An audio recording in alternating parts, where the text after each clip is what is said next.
I always wanted to study in the US, but as I am from a very low-income family, that was more of a dream than a reality.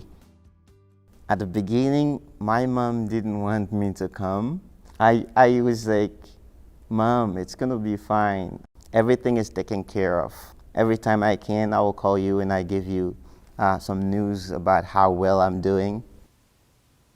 When I was hearing about US, what I knew was New York, Chicago, the big places. But when I heard I was coming to Mesa, I was a little skeptical, but I was still happy.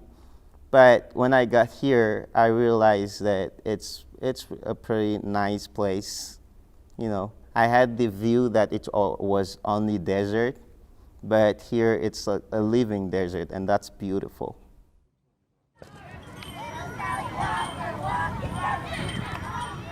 The thing that mainly drove me into being in education would be that I've always been very protective of my little sister.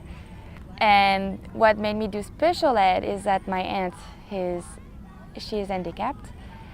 And so I've been dealing with special education for quite a while, since I was born pretty much. Ariel, what else?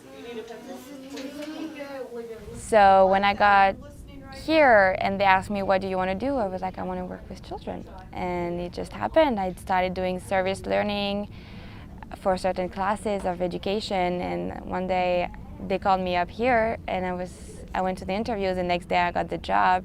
A week after that I started, and it was just, I love this job. I feel really grateful. The biggest challenges I've faced since I've been here would be probably the first 2 months over here. I mean, when I just turned 17, I didn't speak English. I didn't have my parents. I went to a brand new school. I probably cried every single day and read the dictionary just to learn some words. Volunteering is part of our daily life. We volunteer in different places. Feed My Starving Children is one of the places where we usually go there because they're always open. The other place that I usually volunteer is with College Bound AZ. And we're going to feed some kids today, all right? Just so you guys know, you can switch positions as much as you want with my scoopers. My host parents, they have been so helpful in my adjustment process. I think for me, they're not just host parents, they're real parents, because they see me as their child. You know, they treat me like their child, and that's amazing.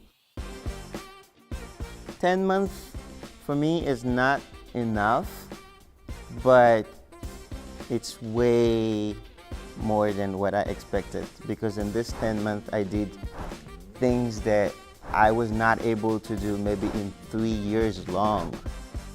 I'm Fabrice Humpo.